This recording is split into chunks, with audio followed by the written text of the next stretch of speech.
गरीब है, बूढ़ा है, हाफिज है, मैं इन चीज़ों को नहीं सोचता जब मैंने एक असूल को इम्प्लीमेंट करना।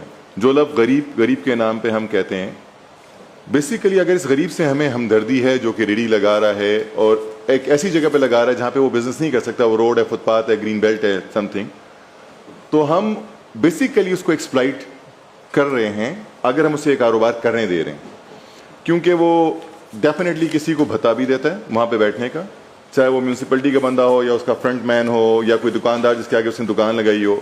नंबर 2, आता जाता हर बंदा उसे एक चपक लगा के 50-100 रुपया भी पकड़ के ले जाता है। जो यूनिफॉर्म कोई पर्सनल है किसी भी इदारे का, वो आते जाते उससे सस्ता सामान खरीद लेता है, उठा लेता है। He is under constant threat because वो एक रेगुलेटेड बिजनेस नहीं कर रहा और वो कॉन्स्टेंट एक्सप्लॉयटेशन का शिकार है बंदा। आपने बड़े बोल्ड कुछ बातें कर दी हैं जो मेरे मेंबर्स भी हजम कर गए और मैं भी कोशिश कर रहा हूँ हजम करने की, लेकिन हजम हो नहीं रहे। आपने कहा कि आपको फ़र्क नहीं पड़ता कोई बच्चा है, कोई हाफिज है, कोई बूढ़ा है, कोई गरीब है। आपके आईने पाकिस्तान के अंदर भी इस चीज़ के डिफरेंस है। अगर कोई जुर्म कोई खातून करती है, कोई बच्चा करता है, कोई बूढ़ा करता है, उसके अंदर चीज़ें फ़र्क है। ये आपकी जो बात है ये आईने पाकिस्तान से भी मुतज़ाद है। आप मेरी अब बात सुन लेना रईस साहब, आपने अब इतनी बड़ी बातें की हैं। आपने कहा कि गरीब को पीसा जा रहा है इसलिए आप गरीब को ख़त्म करना चाहते हैं। जैसे आप कह रहे हैं कि अगर उससे कोई भत्ता ले रहा है तो आप तो उसको उठा के लेके जा रहे हैं, भत्ता किसी ने क्या लेना है उससे। मैंने आपसे सिर्फ जो शोल्डर शॉपिंग के हवाले से सवाल किया है, क्या वो इंक्रोचमेंट में आता है या नहीं आता? सर एज फार एज अगर वो कोई स्पेस ऑक्यूपाई करके सामान बेचेगा जो कि पब्लिक स्पेस है तो वो इंक्रोचमेंट में आएगा सर। स्पेस नहीं, शोल्डर वो स्पेस तो कहीं पे रुका नहीं ना हुआ। ये मैंने कहा सर एक नई टर्म आई थी, हम अगेन इसको क्लियर कर रहे हैं कि हम अगर ये क्लियर कट शोल्डर पे कोई चीज़ अपनी सामान बेचे तो नहीं होना चाहिए, तो इस पे कोई पॉलिसी अभी नहीं बनी। अच्छा चले, मैंने आपको इंस्टेंट बताया सर, आपको सेक्रेटेरिएट की तरफ से फर्दर उसकी डिटेल्स आ जाएंगी। उसके मिलियंस ऑफ व्यूज़ थे, मैंने वो देखा सर। आपको एहसास नहीं हुआ? आपने ये कहा है कि आपको नहीं फ़र्क पड़ता, मुझे फ़र्क पड़ा था सर। मुझे इस चीज़ से फ़र्क पड़ता है। मुझे एक मैं सजाद बड़ा ऐसा, मुझे प्लीज़ बात ख़त्म कर रहे थे। थोड़ी सी चेयर का आप जब बात कर रहे हो, मेरी आप सब मुअज़्ज़िज़ मेंबर्स को थोड़ा सा चेयर की बात सुन लें प्लीज़। मुझे उससे बड़ा फ़र्क पड़ा था।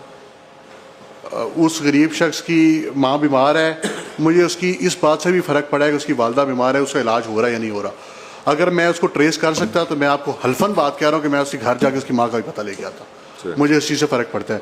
उसकी अगर 2 बच्चियाँ थीं वो बता रहा था, तो मुझे इस बात से भी फ़र्क पड़ता है, क्योंकि मैं समझता हूँ कि मेरी और रियासत पाकिस्तान की ये ज़िम्मेदारी है और ये ज़िम्मेदारी मुझे खाली आईने पाकिस्तान ने दी, ये मुझे शरीयत मोहम्मदी ने भी अता की है। मेरे ऊपर ये हर लिहाज से ज़िम्मेदारी है। मेरा इस्लाम, मेरा दीन मुझे ये सिखाता है कि मैं अगर एक घर में रह रहा हूँ तो मैं अपने 40 घरों तक ज़िम्मेदार हूँ। मैं अगर कुछ खा रहा हूँ, मेरा हमसाया भूखा है, तो मैं उसका ज़िम्मेदार हूँ। तो मैं आपको लिहाजा इस हवाले से रीसा बात कर रहा हूँ। मुझे बहुत फ़र्क पड़ा है। मुझे आपकी, मैं इसको ज़्यादा हाईलाइट नहीं करना चाहता आप इस बात को। ओबियसली कुछ चीज़ें होती हैं इंसान कह भी देता है, शायद मैं समझता हूँ कि आपको मेरे से भी शायद ज़्यादा तकलीफ़ हुई हो, लेकिन आपने एक बात कह दी क्योंकि आपकी एक जॉब है, आप उसको कर रहे हैं। इंक्रोचमेंट ख़त्म कराने की आपको ज़िम्मेदारी दी गई है। मेरी आपसे गुजारिश ये है कि आप थोड़ी सी कोशिश कीजिएगा कि इसमें जो है लोग मजबूर हैं, क्योंकि हम देखें डेवलपिंग कंट्री है, हमारे मसाइल कुछ और हैं, हमारे ख्वाब हैं, हम वो अचीव करना चाहते हैं। हमारा दिल करता है कि पेरिस की शॉन्ज़ेलीज़े जो है वो हमारे लाहौर के अंदर बने।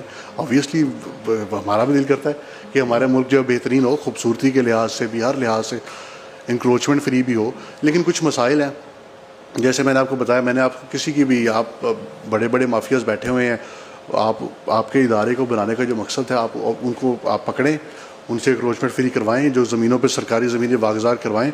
हम आपको अप्रिशिएट करेंगे, ये कमेटी भी करेगी, ये अवाम भी आपको करेगी।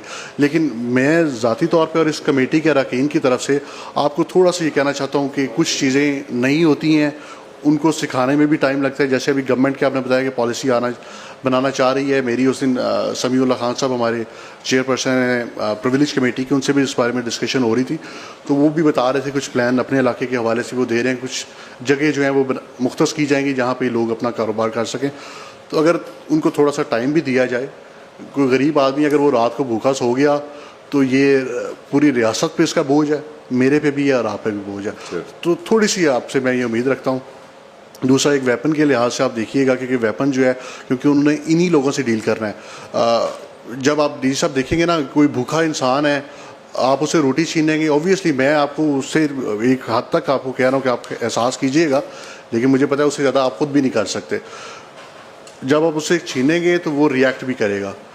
तो आप जिस तरह बता रहे हैं कि आपके ऑफिसर जो होगा उसके पास वेपन होगा, तो वो इस तरह की, देखिए आप ऑब्वियसली जब आप बड़े लैंड ग्रैबर्स के पास जाएंगे आपको वहाँ पे लाइफ थ्रेट्स भी होंगे, लोगों ने प्राइवेट गार्ड्स भी रखे होते हैं। तो इसके ऊपर अगर आपने, क्योंकि अभी लॉज नहीं बनाए अपने एमिनिशन के हवाले से, तो इस पर अगर वो स्पेशली जब ऐसे इंसिडेंट्स के लिए जाए या ऐसी जगह पे जाए तो तब वो अपने साथ गन कैरी करे, बजाय इसके कि वो 24/7 उसके साथ गन लगी और खुदा न खासा कोई भी एक जान भी गया, कोई ऐसा मिसहैप ना हो जाए। तो ये मेरी आपसे एक रिकमेंडेशन कह लें या मेरी एक ओपिनियन है जो मैं आपसे शेयर कर दी है। बाकी we wish you best of luck. उम्मीद है कि इसमें गरीब ना पिसे, जो इस मुल्क का माफिया है वो पिसे, जिसने इस मुल्क की सरकारी ज़मीनों पे कब्जा किया हुआ है और जिन्होंने इंक्रोचमेंट की हुई है बड़े बड़े प्लाजे होने के बावजूद। यहाँ पे अब मॉल्स हैं ऐसे बड़े बड़े, बिलियंस ऑफ रुपीज़ की इन्वेस्टमेंट है, लेकिन पार्किंग का निज़ाम नहीं है। वो इंक्रोचमेंट करते हैं, जो अपनी एडवर्टाइजमेंट इस तरह से कर रहे हैं, जो दीगर मसाइल है आप उनको करें।